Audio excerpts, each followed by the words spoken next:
Claire Whitmore knew something was wrong before Damien spoke. Her silver Luna ring had turned cold against her finger, and on the carved chair beside the throne rested a royal medical file sealed in black wax. Vanessa Cross stood behind it with one hand over her stomach, dressed in the ivory cloak reserved for heirs. The great hall fell silent as Claire approached the dais. Damien rose, broad-shouldered, every inch the Alpha King Claire had helped keep alive through 3 winters and 2 border wars. His gaze met hers briefly. Guilt flickered there, then vanished beneath command. "Vanessa is 9 weeks pregnant," he announced. "The child is likely mine. Until blood confirmation, she will remain in the royal wing as interim consort, under my protection and the council's authority." A murmur moved through the assembled pack. Claire did not look at Vanessa. She opened the file. Beneath the healer's report lay a council notice ordering her to surrender the Luna seal before moonrise. A second page transferred the civil treasury, winter granaries, and widow funds to council oversight. At the bottom, Claire's signature appeared in blue ink. It was flawless. It was also forged. "Did you authorize this?" Claire asked.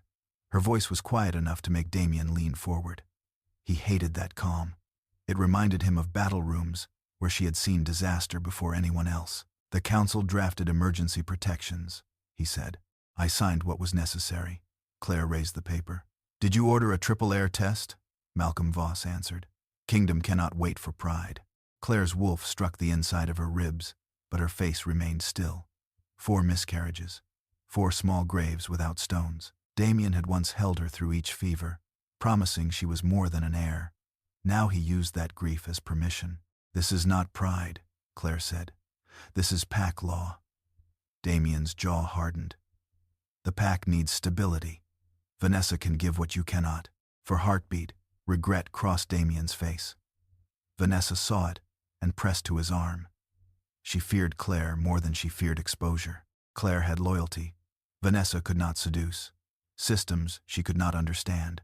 And a ring that had never warmed beneath another woman's touch. "Your Majesty," Vanessa whispered. "I never wanted to hurt her."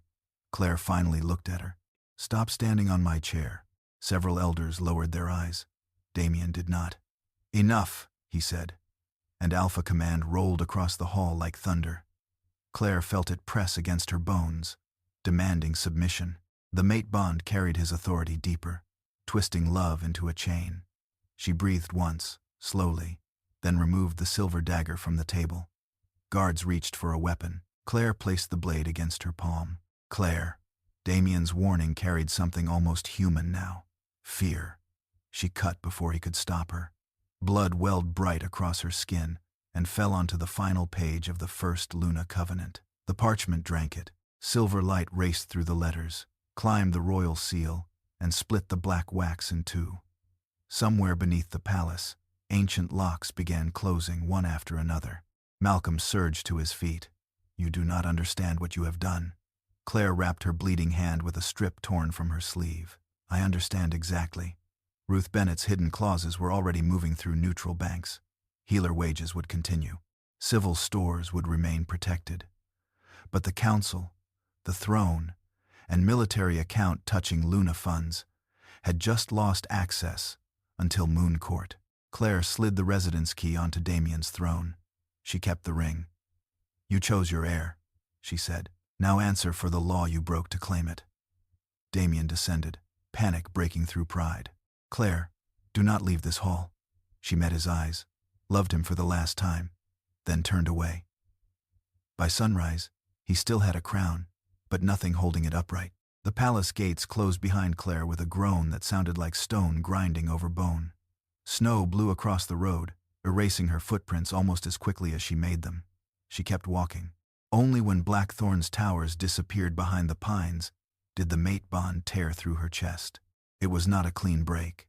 It was a rusted hook twisting beneath her ribs, dragging backward toward Damien. Claire staggered, one hand braced against a pine trunk. Blood rose hot into her mouth. She swallowed once, failed, and stained the snow red without allowing herself a single broken sob. Her wolf whimpered inside her, confused by the absence of the pack mind, and frantic for the mate who had betrayed them. Claire forced air into her lungs. Damien had expected her to return before dawn. She tore off her royal cloak, carried it into a hollow, and struck flint. Blue fire caught the embroidered crown first.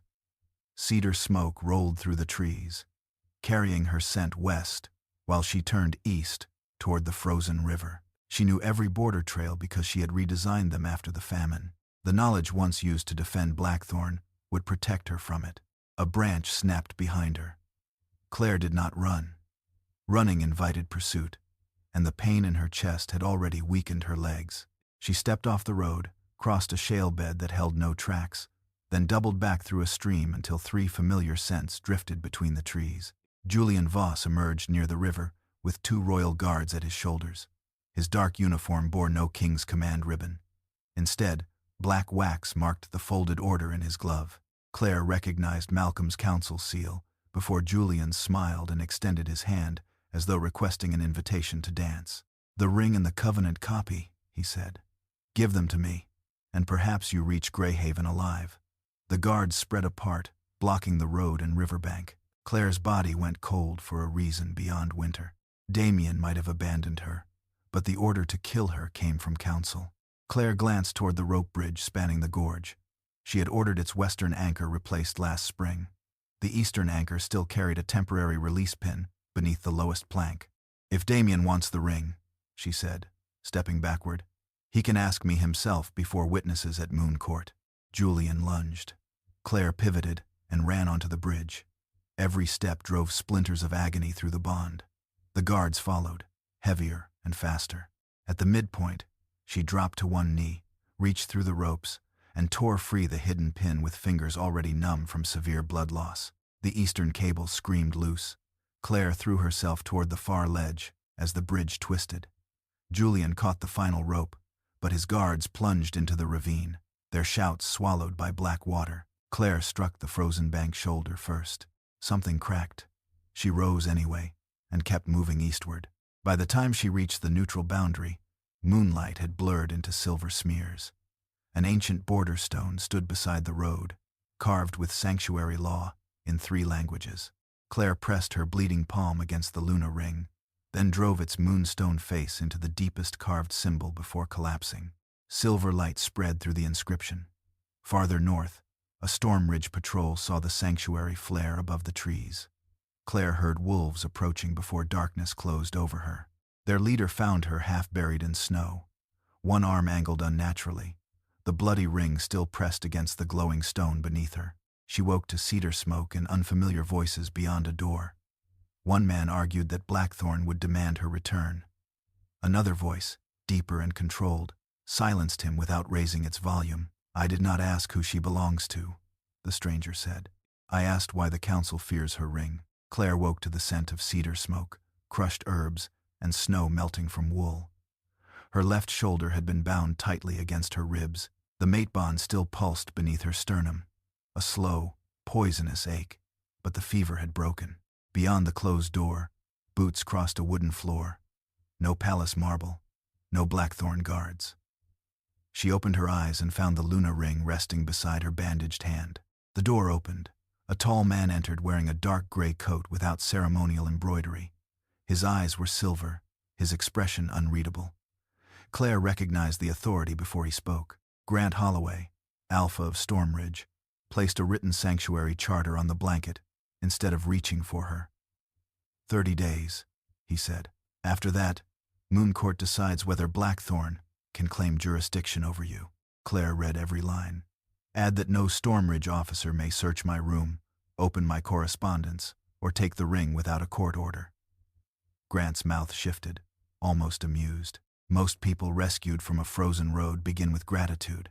Most people are not pursued by royal guards carrying an unsigned death order. The amusement vanished. He called for ink and amended the charter himself.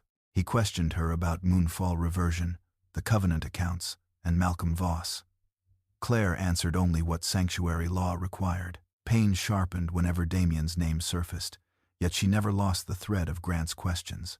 By the time the healer returned, Grant understood 2 things. Claire was hiding evidence, and even half-conscious. She negotiated, like someone accustomed to protecting thousands. The next morning, voices rose in the corridor, over a missing shipment of willow bark and feverfew. Claire asked to see the allocation sheet. The healer hesitated. Grant handed it over. 3 clinics had received identical quantities, despite serving populations of radically different sizes. Worse, the mountain clinic had been assigned supplies through a pass already closed by snow. Claire shifted upright despite her shoulder. She rerouted the northern wagon through a mining tunnel, split the central stock by patient count, and ordered dried moonroot exchanged for human antibiotics in Greyhaven. Grant watched her calculations. "You did that from memory." Claire set down the charcoal. "I built Blackthorn's medical network. I remember what shortages cost." By sunset, the missing medicine reached the border clinic. No command had been used. No threat had been made. Teamsters, healers, and warehouse keepers followed Claire because her plan made sense. Grant stood at the window, unsettled by how naturally authority gathered around her. Blackthorn had called her replaceable. Stormridge had needed one day to discover the lie. On the 3rd afternoon, Ruth Bennett arrived, carrying 2 leather cases and the expression of a woman inconvenienced by monarchy. She embraced Claire once, carefully avoiding the injured shoulder, then opened the first ledger. "Kings," Ruth said, "are remarkably brave until someone explains compound interest." Claire almost smiled. It was the first warmth to touch her face since the Great Hall. Ruth reported that 62% of Blackthorn's civil accounts had frozen when Moonfall activated. Damien could still pay soldiers from the royal treasury, but he could not touch healer wages, winter grain, orphan funds, or treaty reserves. Grant expected satisfaction. Claire only asked, "Can payroll continue?" Ruth nodded. "For civilians, yes. Then release it. They did not betray me." Ruth opened the second case. Inside lay older ledgers copied from neutral banks before council auditors could erase them. Claire turned page after page, following payments through shell merchants, abandoned estates, and a Southern Relief Fund. Then her fingers stopped. Vanessa Cross's name appeared beside recurring transfers beginning 3 years before she entered Damien's court. Beneath it was Malcolm Voss's private cipher. Grant leaned closer. What did she purchase? Claire traced the final column, where one word had been written repeatedly beside shipments, routed to the royal pharmacy. Claire's injured hand began to tremble silently against the paper. Verbena. 2 days after Ruth uncovered the verbena payments, Grant took Claire to Stormridge's northern granary, where sacks of grain sat beneath quarantine seals. The air smelled of damp burlap, cold iron, and the sweet rot of moon mold. 3 villages depended on that shipment. If the grain was destroyed, children would go hungry before the next mountain pass opened. Grant handed her the inspection report. "My quartermaster blames a broken roof." Claire crouched beside the sack, pressed 2 fingers into the seam, then lifted them to her nose. The mold carried a metallic edge beneath the decay. She cut the stitching and found the inner lining dusted with silver-gray spores. "The roof did not choose only blackthorn seals," she said. They opened 12 more sacks. Every contaminated one bore a shipping mark from a depot controlled by Malcolm Voss. Claire ordered the grain separated. The clean stores moved uphill, and the infected sacks burned beyond the wells. Grant's quartermaster protested that destroying royal cargo could be treated as theft. Claire met his stare. Feeding poison to families would be murder. By noon, Claire had redesigned the supply route. Stormridge would send moonroot and iron tonic to Greyhaven as collateral, while an allied pack opened a miner's road for replacement grain. She wrote 3 contracts, corrected 2 tariff clauses, and convinced the wagon masters to travel in staggered groups so one avalanche could not wipe out the entire convoy. Grant watched from the doorway. Claire never raised her voice, yet Teamsters stopped arguing when she spoke. He had tested her with a crisis because he needed to know whether Blackthorn's Luna was a strategist or merely a polished court symbol. The answer unsettled him. Authority followed her without fear, because everyone in the room understood that she had considered their risks. The first wagons departed before dusk. Claire stood beside the border clinic, checking manifests as snow thickened around her boots. A wave of nausea struck. The ledger blurred. She reached for the wagon rail, missed, and folded toward the ground. Grant crossed the yard in 2 strides, catching her before her injured shoulder hit the frozen stones. When Claire opened her eyes, Dr. Miriam Shaw was holding a moonstone stethoscope against her abdomen.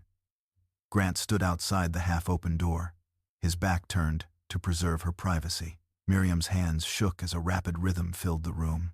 Claire stopped breathing. The sound was smaller than rain against glass, yet it carried more power than any alpha command she had ever obeyed. 5 weeks, Miriam whispered. Claire pressed both hands over her stomach. Joy rose too quickly, tangled with terror and memories of 4 silent rooms, 4 empty cradles. 4 times Damien had promised they would survive. One tear slipped down her cheek before she wiped it away. "Is the child safe?" Miriam looked toward the medical tray instead of answering. She drew Claire's blood, added a lunar reagent, and watched silver threads bloom through the vial. "You are not infertile," she said. "Someone has been dosing you with silver verbena for years. Small amounts, enough to weaken implantation, never enough to trigger a standard poison screen." Claire's fingers tightened over her abdomen. Her grief changed shape, becoming something colder than sorrow. Grant entered only after Claire called his name. He did not ask whether the baby was Damien's, nor did he offer protection she had not requested. "What do you need?" he asked. Claire looked at Miriam. "The truth. Then distance between my child and Blackthorn."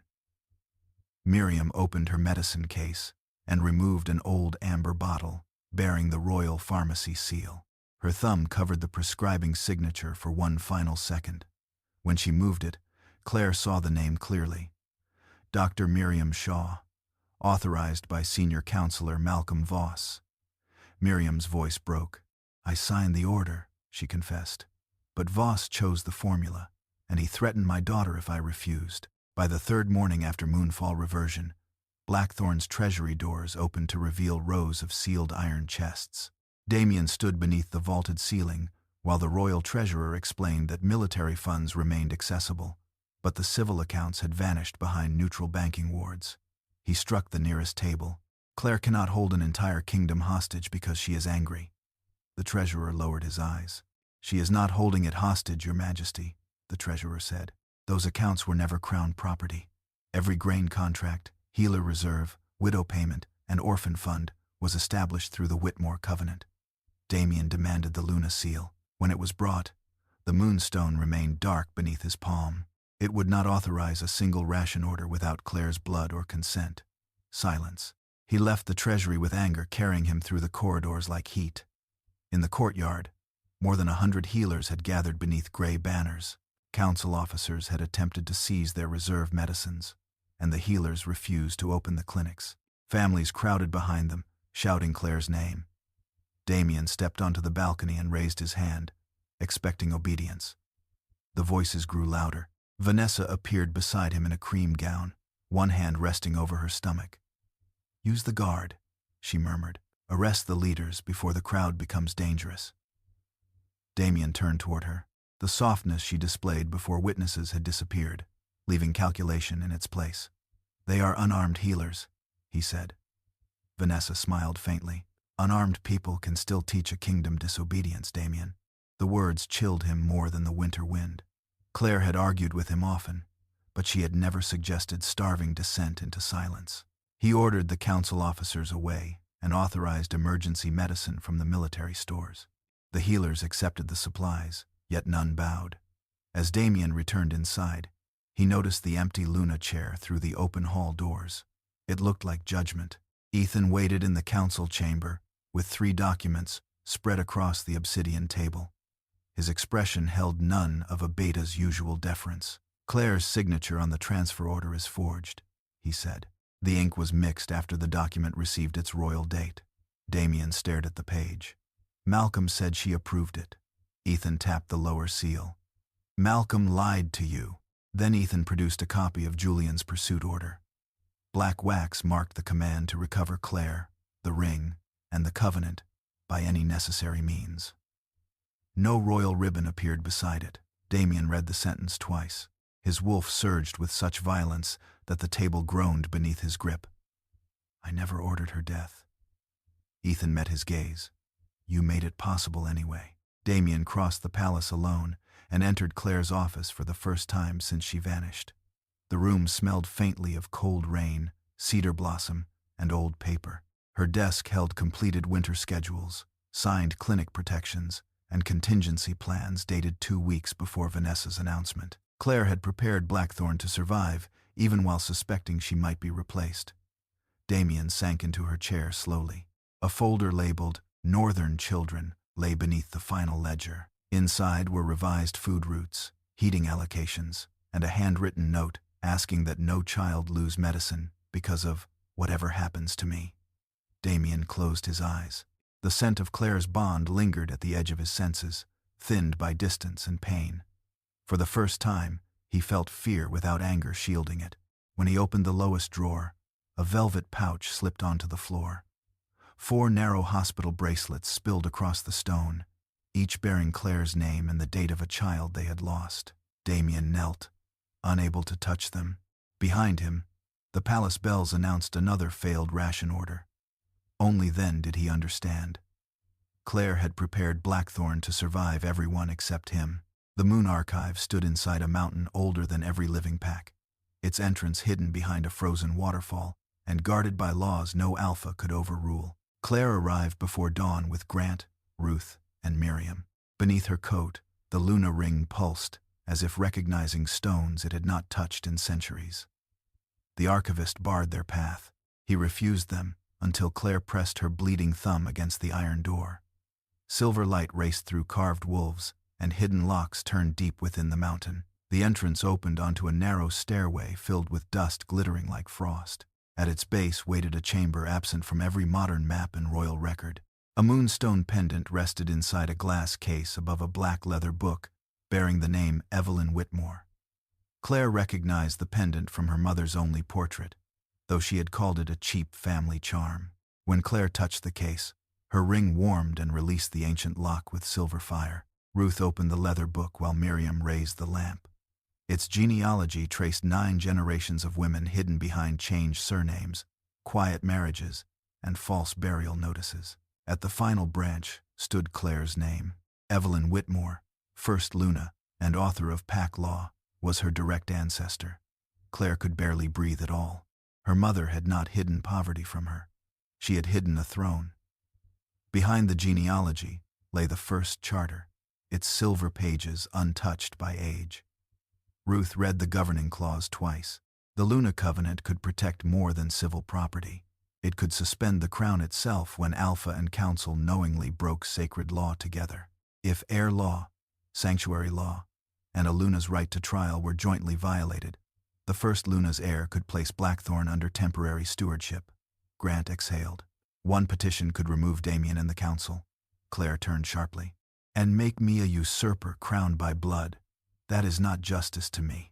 Ruth closed the charter. Then do not ask what power permits.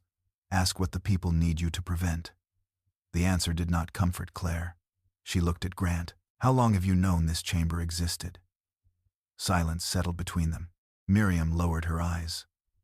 Grant did not look away this time. He admitted his mother had been accused of manipulating a succession vote 20 years earlier. Malcolm Voss had forged her letters, stripped her rank, and driven her into exile. Grant had investigated him ever since, but Stormridge lacked standing to summon Moon Court. Claire's ring gave him the opening he had never possessed before. Stormridge benefits if Blackthorn loses northern trade, Claire said. Did you grant sanctuary because I was hunted, or because I could break your rival? Grant's jaw tightened. Both. Malcolm threatens every independent pack, and Damien's weakness helps him. Your survival protects my territory. I will not insult you with a cleaner answer than that. Claire's hand moved toward the charter. Grant stepped back. Your decisions remain yours. I will not ask for Blackthorn, your ring, your child, or your bond. If you leave this war, Stormridge will still protect you until Moon Court rules. He placed his knife between them, an alpha's gesture of limited power and intent. Honesty did not create trust, but it gave trust somewhere to begin. Claire lifted the first charter and her mother's pendant. When Moonstone touched the Luna ring, both objects flashed. Voices filled the chamber, thin at first, then sharp enough to freeze every breath. Vanessa spoke first. Damien thinks the child is his. For how long? Malcolm answered. Until the Voss child is crowned. Then neither King nor Luna matters. A second recording followed. Claire's mother warning that Whitmore blood must remain hidden until a Luna chose conscience over a crown. Claire closed her hand around the ring. Vanessa's baby was not Damien's heir. It was Malcolm's weapon for the throne. Damien ordered the triple air test at sunrise, before Vanessa could summon another fainting spell. The healer placed 3 silver instruments beside the nursery bed, a scent crystal, a bloodstone, and a lunar needle. Vanessa watched them with widening eyes. Her hand moved protectively over her stomach, but fear, not tenderness, sharpened her jasmine scent. Damien noticed. For months, he had mistaken calculation for fragility. When the healer reached for Vanessa's wrist, she folded forward with a cry. Julian Voss burst through the doors before any guard called him, his face stripped of discipline. He seized the healer's arm and accused her of endangering the child. Damien's wolf rose at the commander's familiarity. Vanessa recovered too quickly, then whispered that Claire's curse was attacking the baby through the mate bond. "Claire is under sanctuary," Damien said. "No spell can cross that boundary without leaving evidence." Vanessa's lower lip trembled, but her eyes hardened when Damien ordered the test delayed only until noon. She had expected him to protect her from questions, as he had protected her from consequences. Instead, he stationed 2 healers outside the nursery and commanded Julian to surrender Royal Wing access records.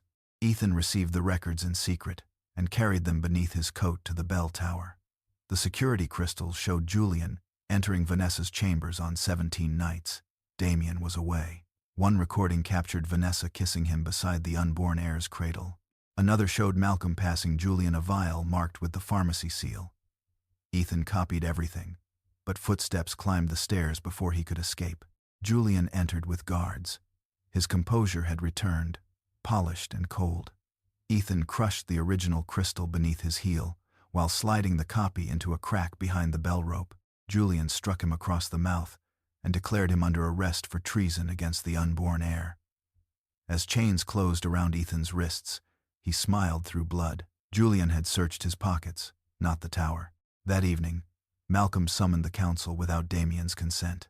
Black wax sealed a decree declaring the king unstable from mate bond fracture and incapable of protecting succession. Until Vanessa delivered, council regency would govern in the unborn heir's name.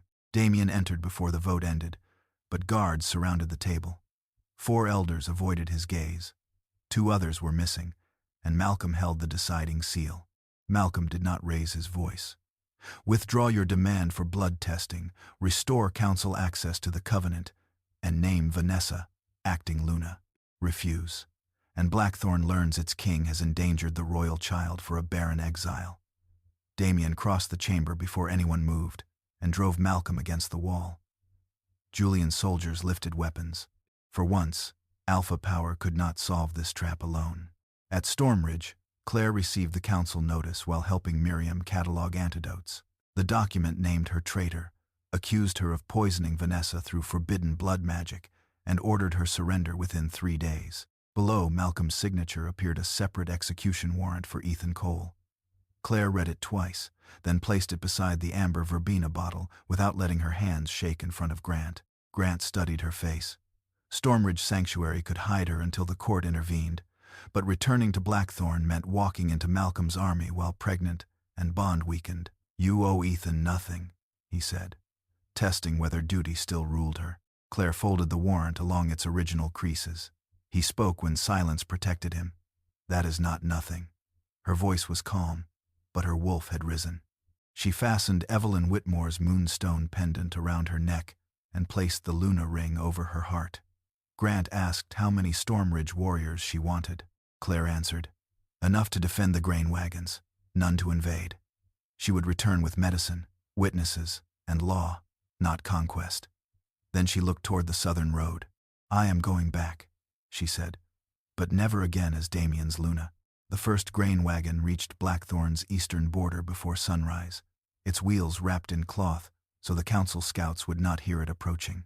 Claire rode beside it beneath a gray hood, the moonrise seal fastened to her shoulder and Evelyn's pendant warm against her throat. Behind her came healers, witnesses, and 6 more wagons carrying medicine instead of soldiers.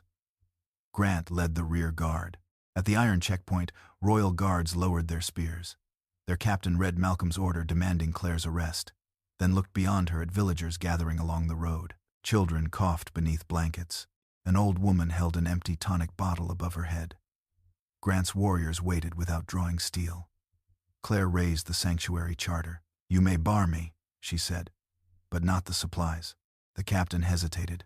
Council archers had orders to fire if the convoy crossed, yet his own mate stood among the sick, clutching their feverish son. He stepped aside. One spear lifted, then another. By the time the gates opened, the guards were no longer obeying Claire because she had once been Luna. They obeyed because she had brought what Blackthorn needed and asked no blood. News outran the wagons. In Blackthorn's town square, council officers tried to lock the civil granary, but Ruth produced the covenant deed and read its emergency clause aloud. Claire broke the wax herself. Grain sacks passed from hand to hand, while Miriam opened a clinic beneath the bell tower. No one cheered at first. They simply stared, ashamed that they had believed she abandoned them. Then a widow touched Claire's sleeve and whispered, "You remembered the insulin." Claire had remembered her name too. The woman's sob broke the square open. Voices rose, not calling Claire queen, but calling her home. From an upper balcony, Damien watched his soldiers unload supplies, stamped with the seal he had tried to strip from her. Vanessa stood behind him, silent and pale with fear. Claire entered the palace through the public doors. Grant walked at her right, Ruth and Miriam behind, followed by delegates from 5 packs. He did not touch Claire or speak for her. The great hall smelled of smoke, armed wolves, and jasmine gone sour. Damien descended from the dais before protocol allowed, his eyes fixed on the curve beneath Claire's winter coat. His wolf knew. The mate bond surged between them, carrying shock, grief, and a possessive joy Claire refused to accept. Damien stopped 3 steps away. "Our child," he whispered. Claire's hand covered her abdomen before she could prevent it. Grant shifted closer, not possessively, but ready. Damien reached forward. Claire stepped back. "Blood may make you his father," she said, "but it does not grant ownership." Pain crossed Damien's face without softening hers. He looked toward Grant, and jealousy flashed, but Claire cut it off. "He did not bring me back. I chose to return." Ruth placed the forged decree on the judgment table. Miriam set down the amber verbena bottle. Behind them, pack delegates displayed sealed testimony. Claire had not returned with an army. She had returned with consequences waiting. Malcolm rose from the council bench and ordered her seized. Hidden soldiers stepped from behind the wall tapestries. At the far end of the hall, 2 guards dragged Ethan forward in chains, his face bruised but his posture unbroken. Julian pressed a silver blade beneath Ethan's jaw. Vanessa watched from court, beside the empty Luna chair, one hand gripping its arm as if wood were power. Claire felt Grant prepare to move, but she stopped him with one glance. Violence would give Malcolm the civil war he wanted. She removed the Luna ring and placed it at the center of the judgment table. Moonlight caught the stone, making every false seal flicker black. "At dawn, I invoke Moon Court," she said. "Then this ring will repeat every word you hid." Moon Court began beneath the open glass roof of Blackthorn's great hall. Dawn moonlight spilled across the judgment table, touching the Luna ring, the first charter, and the sealed evidence waiting beside Claire. Every pack member who could stand had crowded inside. Those left outside listened through the courtyard speakers. Damien stood without a crown. Malcolm stood in chains, smiling as though victory remained possible. Ruth Bennett spoke first. She opened the pack ledgers and traced 3 years of stolen money through false charities, abandoned estates, and accounts controlled by Malcolm Voss. Each transfer carried forged Luna authorization. When Ruth displayed Claire's genuine signature beside the copies, the differences became undeniable. The crowd stirred as orphan funds, healer wages, and winter reserves appeared among the stolen assets. Malcolm stopped smiling. Miriam approached next, clutching the amber bottle that had once sat beside Claire's bed. Her voice shook, but every word carried. She admitted signing the prescriptions after Malcolm threatened her daughter, then presented the original toxicology report and preserved blood samples. Silver verbena had caused Claire's miscarriages. 4 pregnancies had not failed naturally. They had been deliberately weakened until no heartbeat remained. Damien went white. Claire did not look at him. She watched the hospital bracelets Ruth placed beside the report, each narrow band bearing a date Claire still remembered without effort. Across the hall, Damien gripped the railing until blood appeared beneath his nails. She was never barren, Miriam said. She was poisoned, while the palace called her defective. A growl rolled through the assembled wolves like distant thunder. Ethan was brought forward in broken chains. From the bell tower he had recovered the copied security crystal. Its light spread across the wall, showing Julian entering Vanessa's chamber night after night. One image captured their kiss beside the unborn heir's cradle. Another showed Malcolm handing Julian the pharmacy vial. Julian lunged toward the crystal, but Grant's guards restrained him before he crossed 2 steps. Vanessa was ordered to submit to the lunar DNA test.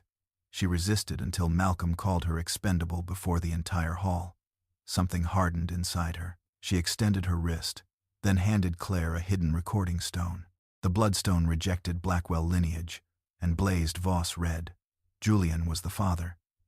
Vanessa's recording then revealed Malcolm's order to kill her after the birth and seize the child. Malcolm shouted that every witness had been purchased. Claire placed her palm over the Luna ring. The moonstone answered with voices from the hidden archive. Vanessa asked how long Damien would believe the child was his.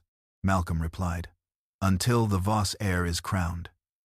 Then the ring released Claire's mother's warning and recognized Whitmore blood. Silver fire traveled through the first charter, awakening stewardship law. The 7 packs voted openly. 5 seals fell beside Claire's petition. 1 elder abstained. The final elder, trembling beneath Malcolm's stare, chose stewardship. Council authority dissolved at once, and Damien's crown became suspended property of the realm. He could have challenged the ruling with alpha command.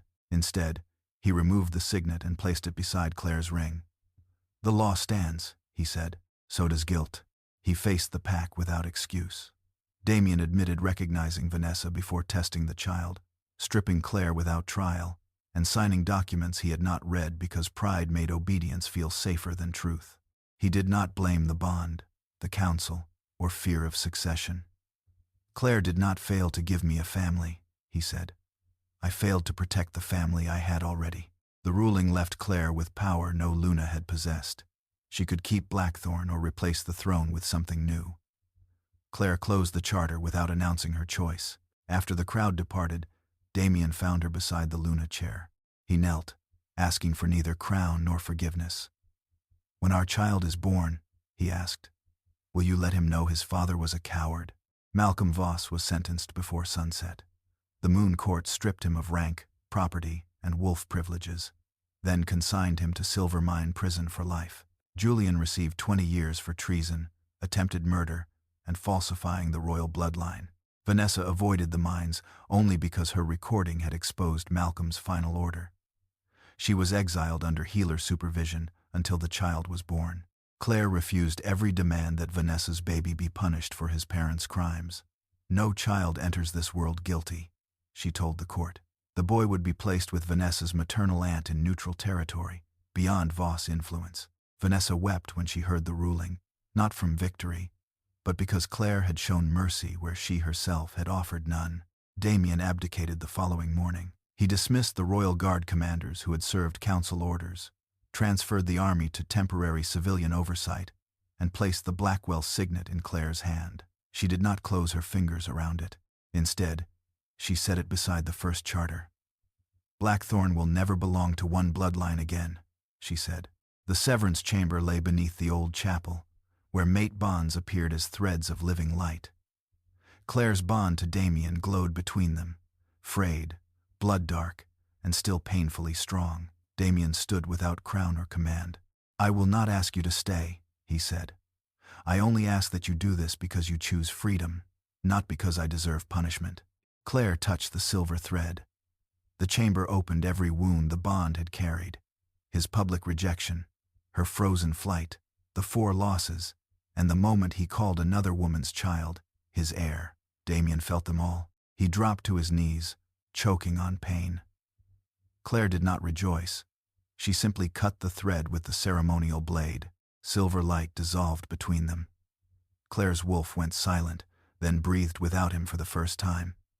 Damien pressed one hand to his chest. "May I know my son?" he asked. Claire answered carefully. He could send letters after the child was old enough to understand them. He would have no custody, no claim, and no right to demand forgiveness. That afternoon, Claire dissolved the absolute monarchy. The 7 Packs signed the Moonrise Federation Charter, creating an elected council with fixed terms, independent healers, public ledgers, and equal protection under Pack law. Claire accepted the title of High Luna only after the delegates made it removable by vote. The Luna ring remained on the council table, belonging to the people rather than a throne. 7 months later, snow softened against the windows of the lakeside healer house. Claire gave birth to a healthy boy with dark hair and a pale crescent on his chest. She named him Elias Whitmore. Grant waited outside until she invited him in. He held the baby only after asking, and Claire noticed that his hands trembled more than hers. 1 year after the trial, Grant met Claire beside the Moonrise Council table. He carried no ring and made no mate claim. Instead, he offered an equal oath contract protecting her office, her child, her property, and her right to leave. Claire read every line. Then she crossed out a clause giving Stormridge final authority during war and handed him the pen. Grant read the amendment and smiled. Shared authority? Shared consequences, Claire replied. He signed. She signed after him. When their hands met above the page, no ancient magic forced them together. The warmth that passed between them was quieter, slower, and freely chosen. Outside, Elias laughed as Ruth chased him through the council garden with a stolen ceremonial ribbon. Damien once believed Claire had taken everything from him: crown, kingdom, heir, and love. Watching sunrise strike the ring at the center of a free council, Claire understood the truth. She had destroyed nothing that was whole. She had only reclaimed what betrayal could never own again. So, Claire's story has finally reached its last page. Are you still here with me after everything she endured? She was betrayed by the man she trusted, misunderstood by the people she had protected, and blamed for wounds she never caused. She felt the pain, but she did not beg for a seat at a table where her dignity had already been traded away. She left, not because she was weak, but because staying would have taught everyone that they could break her and still keep her loyalty. That may be the quiet lesson behind her journey. We cannot control who lies to us, who chooses someone else, or who refuses to see our value. We can control what we accept next. We can choose our response, protect our peace, and stop handing our future to people who have already mishandled our trust. Life rarely sends a formal apology with perfect handwriting. Most of the time, closure comes when we stop waiting for one. Claire did not win because Damien lost everything. She won because she chose herself again without losing her compassion. If that message stayed with you, comment one word below: dignity.